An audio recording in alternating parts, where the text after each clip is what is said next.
오늘은 지난 시간에 저희가 학습했던 파워포인트에 관련된 기초적인 부분을 같이 학습해 보도록 하겠습니다. 자, 파워포인트를 맨 처음 실행하면 이 프로그램이 이와 같은 모양으로 지금 보이시는 모양처럼 열리게 됩니다. 자, 파워포인트를 크게 우리가 좀 이렇게 살펴보면 위쪽에는 작업에 필요한 도구들이 나와 있고요. 각각 메뉴로 분류되어 있습니다.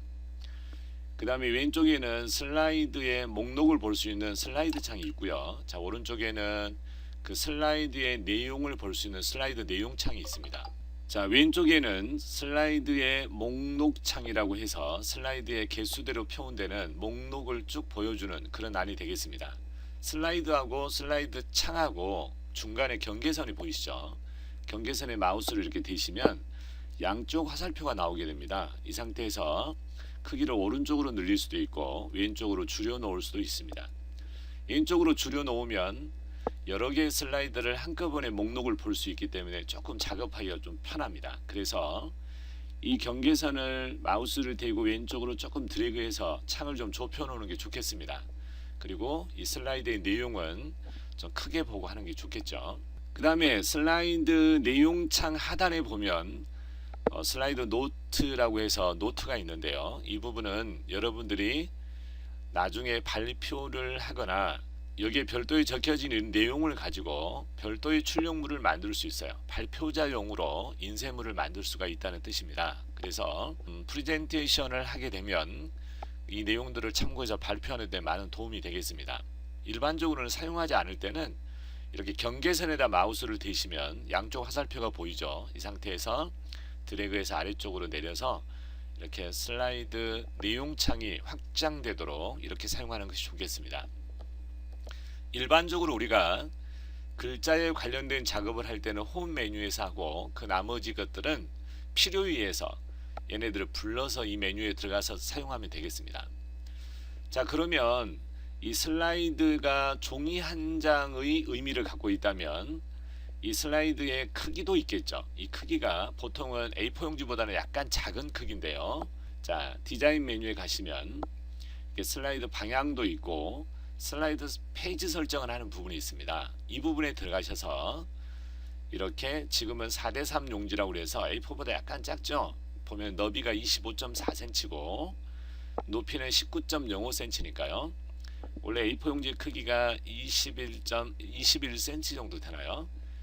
A4 용지를 한번 작성을 해보죠. A4를 한번 선택을 해보니까 21cm, 그러니까 19.05 곱하기 27.51이라고 써져 있는데요. 이 A4 용지보다는 아까 그 용지가 좀 작죠. 일반적으로는 지금 슬라이드 용지로 그냥 사용해서 기본 4:3 용지로 화면 슬라이드라고 해서 이거를 사용하면 되겠습니다. 내가 A4 용지에다가 나중에 출력을 해서 딱 맞춰서 출력을 하고 싶다 이렇게 할 때는 아예 A4 용지로 작성하는 방법도 있겠죠. 출력물을 만들고 싶을 때는. 그래서 일반적으로는 4:3 용지를 써도 A4 용지에 작성을 하면 예쁘게 출력되는 그 형태가 되겠습니다. 자, 확인을 눌렀습니다. 만약에 우리가 제안서라든가 다른 크기의 용지로 이거를 PPT를 사용하려면 이 디자인 메뉴에 페이지 설정에 가서 아까처럼 A4 용지를 설정하고 세로로 세워서 작성을 하면 일반 워드처럼 활용할 수가 있겠습니다. 그래서 인쇄를 하면 A4 용지에 작성한 일반 워드처럼 작업을 할 수가 있습니다. 자, 다시 맨 처음에 우리가 기본 값으로 설정되어 있는 화면 슬라이드 4:3 용지에다 체크를 하고, 자, 우리는 가로 용지로 작성을 하도록 하겠습니다. 자, 이제 왼쪽에 보시면 슬라이드 목록 창이 보이게 되는데요. 이 슬라이드 목록 창에서 이 슬라이드의 개수를 좀 추가해 보도록 하겠습니다. 지금부터 제가 6개 정도의 페이지를 만들 건데요. 슬라이드 6장을 배치하도록 하겠습니다. 자, 홈 메뉴로 가셔야 되겠죠. 홈 메뉴를 눌러 놓고요. 자, 새 슬라이드 아이콘 위에다가 마우스를 클릭 5번을 하면 6개의 슬라이드가 생기겠죠. 이렇게요. 자, 일단 제가 6번째 슬라이드가 선택이 되어 있고요. 첫 번째 슬라이드를 선택을 해 보겠습니다. 선택을 하니까 여기에 바탕에 보이는 어떤 그림들이 조금 다르게 보이죠. 제목 슬라이드라고 하는데요. 우리가 일반적으로 프레젠테이션을 할 때 맨 처음에가 제목이 보이게 되죠. 그래서 제목을 활용할 수 있도록 그 사용자들한테 좀 편하게 하기 위해서 제목 슬라이드 일부러 배치를 해놨습니다. 내가 제목 슬라이드를 쓰지 않고 그냥 하얀 종이를 아무것도 써지지 않는 빈 종이를 쓰려면 아마 여러분들이 레이아웃이라는 메뉴가 있는데요. 이걸 눌러보시면 이렇게 빈 화면도 사용할 수 있고 제목 및 내용이라는 슬라이드를 사용할 수도 있죠. 레이아웃을 맨 처음에 보여줬던 모양은 제목 슬라이드가 맞죠. 자, 제목 슬라이드에다가 작성을 하면 좀 편리합니다. 이 글씨들은 실제 인쇄를 하면 보이지 않는 글씨입니다. 그리고 우리가 입력을 하게 되면 요 글자 크기, 이 글자체, 글자 색깔 이런 속성들을 그대로 입력해서 사용할 수 있다는 뜻이지, 다시 말하면 밑그림과 같습니다. 도배지 같은 것인데요. 일단은 이것은 인쇄는 되지 않는다. 입력을 하면 이 글자체를 가지고 입력을 할 수 있다. 이렇게 생각하면 되겠죠. 자, 여기다가 어떤 제목을 지금부터 만들어 보겠습니다. 자, 사진가를 위한 포트폴리오라는 제가 제목을 임시로 달아봤습니다. 자, 이것을 입력을 한 다음에 지금 현재는 깜빡깜빡한 상태입니다. 깜빡깜빡한다는 커서가 이렇게 움직이고 있다는 것은 글자를 계속해서 작업 중이다 라는 뜻이죠. 그래서 이 글자에 대한 편집을 하려면 깜빡깜빡한 상태가 아니라 이렇게 드래그를 하거나 아니면 테두리에다 이렇게 마우스를 대시면 사방으로 화살표가 보이고 이 테두리에다 댔을 때 나와 있는 이 모양이 지금 현재 이것이 이동입니다. 선택하거나 이동한다 라는 뜻이죠. 선택해서 이동한다는 뜻이죠. 클릭을 하면 아까 깜빡깜빡했던 지금 커서는 보이지 않고 이 개체가 하나로 지금 인식을 하고 있는 것입니다. 그래서 블럭을 이렇게 설정하거나 아니면 개체를 클릭해서 테두리에다가 얘를 클릭하면 얘가 하나로 어떤 명령을 받을 준비를 하고 있는 것이죠. 이 상태에서 글자체도 바꿀 수 있고 또 글자 크기도 바꿀 수가 있습니다. 이곳에서 누르면 이렇게 글자체를 바꿀 수 있도록 되어 있죠. 저는 지금 여기다가 나눔 고딕이라는 글자를 한번 쳐보도록 하겠습니다. 나눔 고딕입니다. 찾기가 좀 여의치 않을 때는 이렇게 직접 입력을 해서 하셔도 됩니다. 자, 나눔 고딕이라고 하니까 여기에 자동적으로 나눔 고딕을 찾아왔습니다. 그래서 이거를 내가 좀 선택을 한 나눔 고딕. 자, 그 다음에 글씨 크기도 줄이려면 숫자를 조정하셔도 되고 여기다 놔두고 방향키 아래쪽으로 누르면 방향키로 설정하셔도 되고 그렇지 않으면 가라는 글자에 작은 글씨를 누르면 글자가 작아지는 거고요. 큰 글씨를 누르면 커지게 되겠습니다. 어떤 분들은 저는 집에 가서 지금 해보니까 이게 안 됩니다. 이렇게 하신 분들은 어떤 분들이냐면 커서가 이렇게 깜빡깜빡한 상태입니다. 이 크기에서는 글자가 잘 조절이 안 됩니다. 그래서 테두리를 클릭해 놓으시고 이렇게 하시면 글자를 이렇게 좀 수정할 수가 있겠습니다. 또 글자와 글자 사이 간격을 좀 맞출 수도 있는데요. 여기 보면은 글꼴 탭이라는 이 글꼴 탭 위에 보면 가, 나가 양쪽으로 화살표가 보이는 경우가 있죠. 이 상태에서 클릭해 보시면 좁게 하면은 조금 더 글자와 글자 사이 간격이 좁아져서 조금 가독성이 좀 뛰어난 상태가 되겠죠. 좋죠. 자, 이렇게 작성하셔서 이렇게 이동하실 수 있습니다. 테두리다 돼야 됩니다. 테두리다 되면 이렇게 이동할 수 있고요. 마우스 포인터를 글자 쪽으로 가면 글자를 수정하는 상태가 되는 것입니다. 자, 그 다음에 위에 보면은 그린 컬러로 되어 있는 동그란 점이 있는데요. 이 부분에 되면 회전할 수 있습니다. 이렇게요. 회전할 수도 있고요. 반대로 되돌릴 수도 있죠.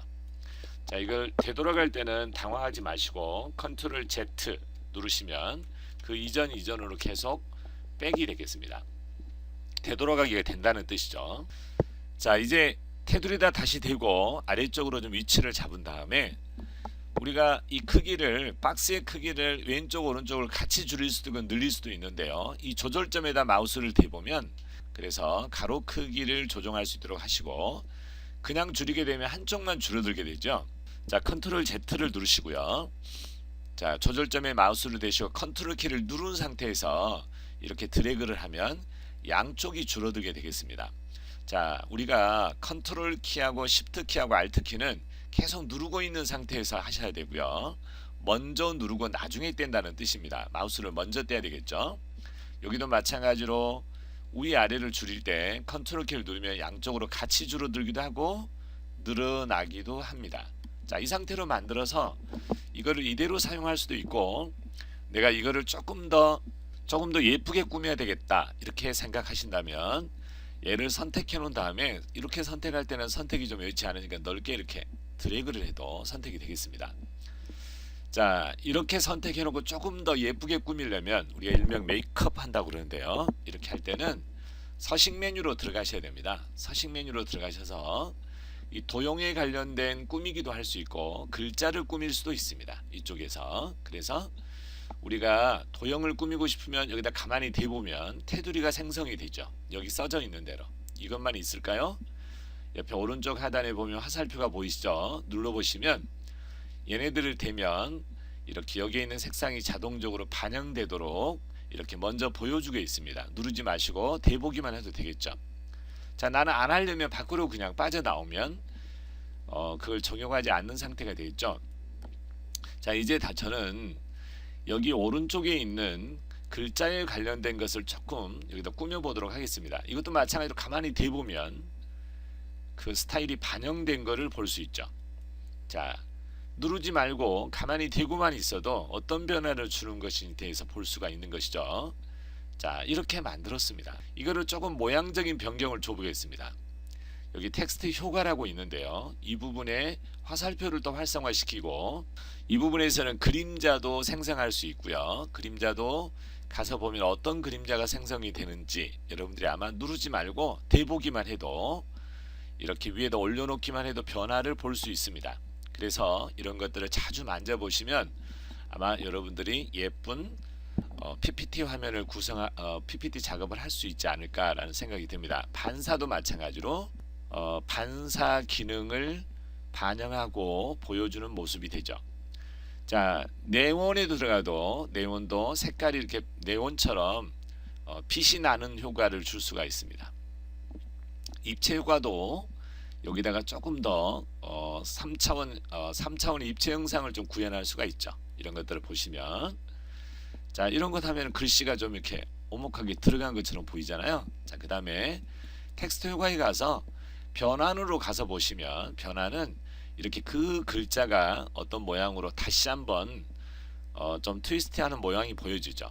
그래서 이런 모양을 만들어 놓고요, 자기가 하고 싶은 모양을 만들어 놓고 클릭하시면 그것이 반영이 되는 것입니다. 요 왼쪽에 보면 새로운 조절점이 하나 보이는데요, 이 핑크빛으로 보이는 이 조절점은 각도를 방금 우리가 구부렸던 각도를 조금 더 유순하게 조정할 수도 있고 느슨하게 할 수도 있고 격하게 꺾을 수도 있습니다.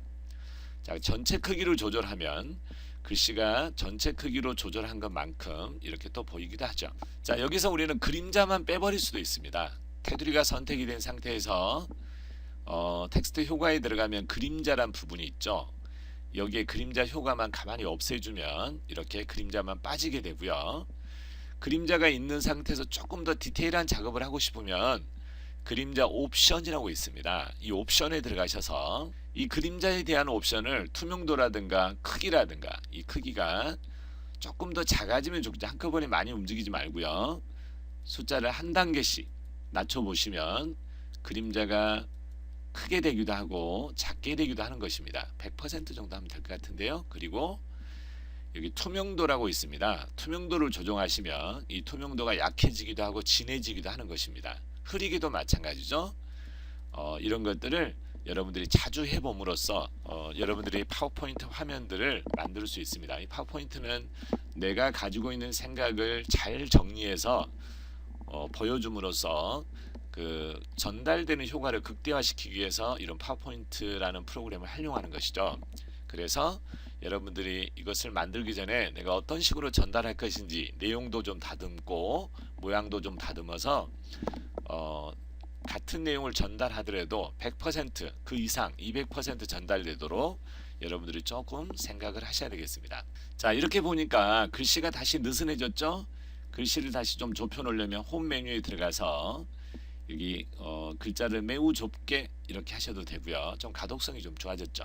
붙이게 되면. 자, 이렇게 만들 수 있습니다.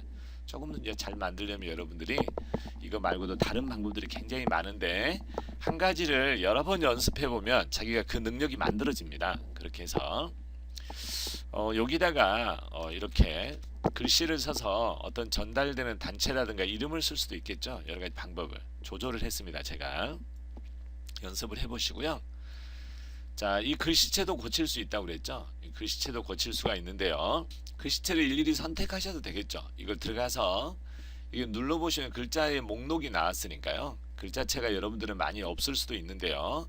로고를 쓰고 있다면 로고를 맞춰서 사용하는 방법도 있겠죠. 자, 여기다가 마크를 하나 넣어보도록 하겠습니다. 자, 마크는 사진을 넣는 방법도 똑같은데요. 자, 여기 삽입 메뉴에 가시면 뭐가 들어간다. 이 문서에다 뭐를 포함시킨다. 뭘 넣는다는 뜻은 뭐다? 인설트입니다. 삽입입니다. 삽입에 들어가셔서 로고라는 것도 그림이고 사진이란 뜻이죠. 그림하고 사진은 같은 것입니다. JPG 파일이나 PNG나 GIF나 이런 것들을 불러다 쓰는 것이죠. 지금 USB 드라이브에 들어있는 것들을 사용할 거니까요. USB에 있는 것을 여기 이미지를 갖다 사용하도록 하겠습니다. 자, 여기 사진방송 로고가 하나 있는데요. 이 로고를 간단히 써서 활용해 보도록 하겠습니다. 자, 이걸 삽입하겠습니다. 저는 앞에 있는 글자는 안 쓸 거고요. 여기 뒤에 있는 로고 하나만 갖다 써보도록 하겠습니다. 이 방법은 이걸 좀 잘라버리는 방법이 있는데요. 자, 이 사진방송이라는 이미지가, 이건 글씨가 아니라 이미지죠. 이 사진이 선택이 되면 이렇게 서식이 활성화가 됩니다. 이 서식이 활성화된 상태에서 옆에가 자르기라는 크롭 툴이 보이시죠? 자, 눌러서 까만 부분에 되면 이렇게 밀 수 있는, 다시 말하면 이렇게 칼날 모양이 보이죠? 이걸 드래그 하시면 잘라버릴 수 있습니다. 이렇게 민 다음에 자르기를 다시 한번 눌러주시면 여기만 사용하는 결과가 되겠습니다. 자, 이걸 눌러서 여기다 제가 배치를 했습니다. 자, 이렇게 만들 수도 있겠죠. 이렇게 만들어서 이 사진 방송의 글씨가 정확하게 이동이 안 되면 마우스로 이렇게 움직여도 마우스가 아니라 방향키로 움직이셔도 됩니다. 방향키로. 더 정밀하게 움직이시려면 왼쪽 컨트롤 키를 누르고 있는 상태에서 방향키를 이렇게 누르시면 아주 정밀하게 이동이 되겠습니다. 자, 이렇게 만들어 놨고요.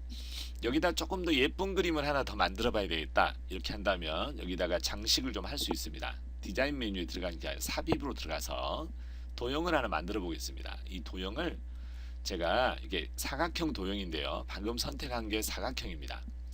이 사각형 도형을 갖다가 다시 한번 선택을 해볼까요? 자, 눌렀습니다.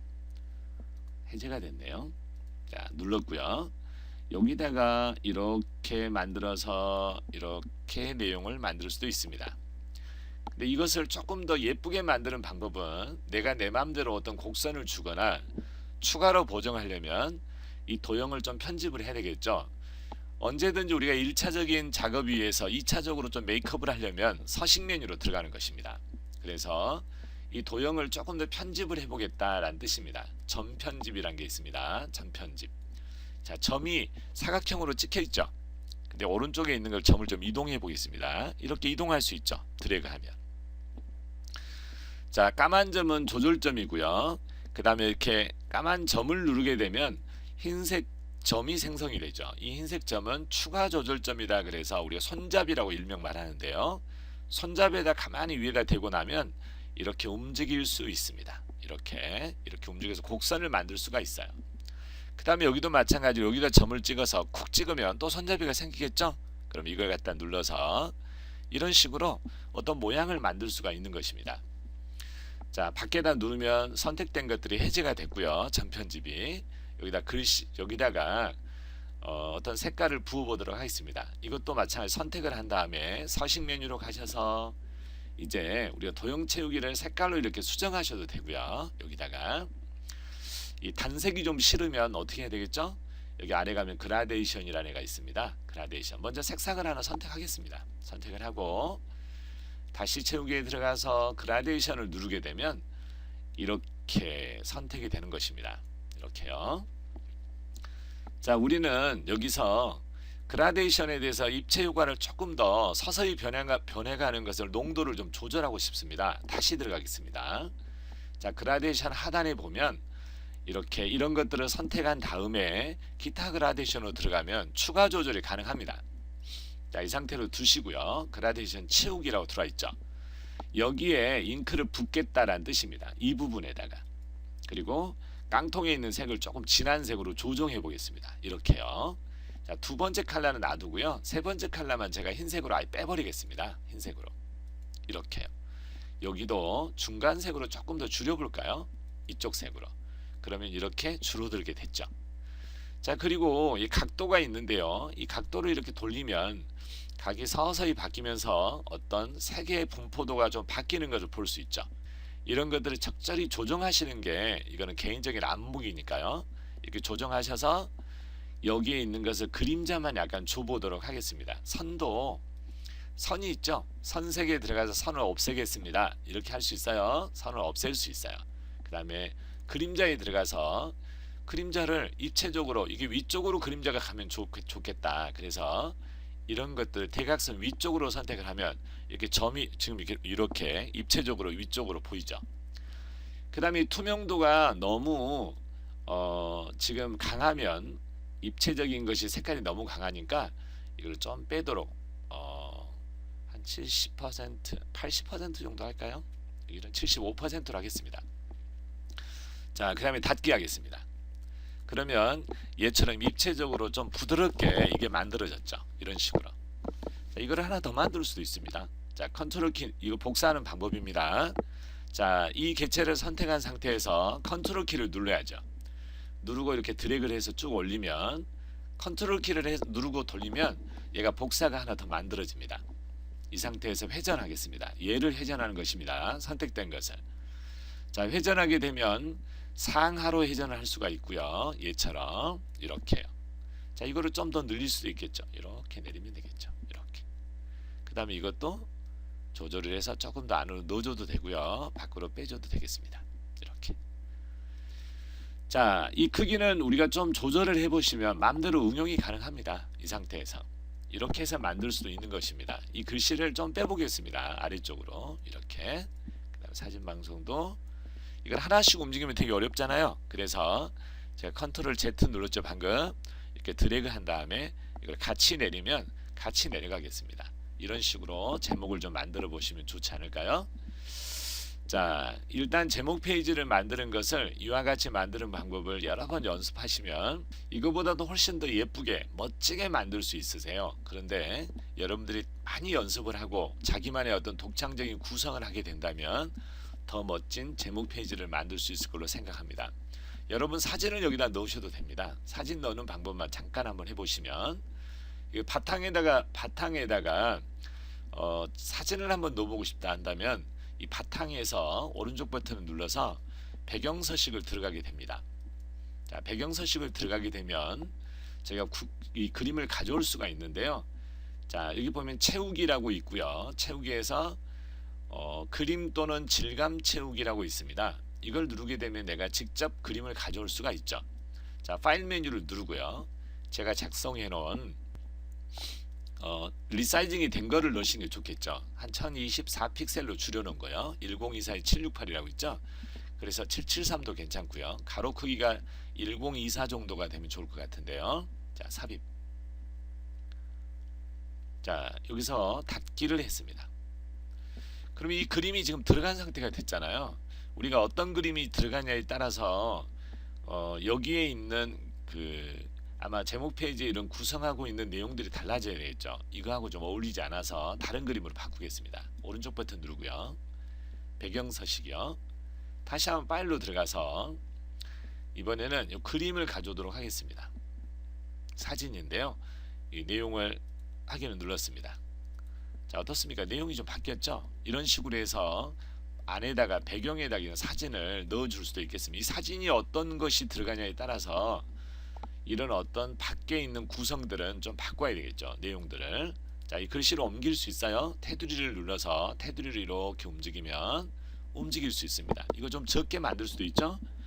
자, 여기 대각선에다 대고요. 대각선에다 대고 이렇게 줄이면 글씨가 이렇게 줄어듭니다. 이렇게 옮겨 놓을 수도 있습니다. 테두리다가 대고 이동 버튼 상태에서 움직여야 됩니다. 자, 얘도 같이 움직이고 싶으면 드래그해서 얘를 이렇게 여기다 옮겨 놓으면 되겠습니다. 그래서 이런 식으로 구성을 몇 번 해보고 연습을 많이 해보시면 이렇게 제목 페이지를 여러분들이 직접 만들 수 있습니다 라는 뜻입니다. 자, 오늘 첫 번째 제목 슬라이드를 만드는 강좌는 여기까지 일단 진행을 하겠습니다. 감사합니다.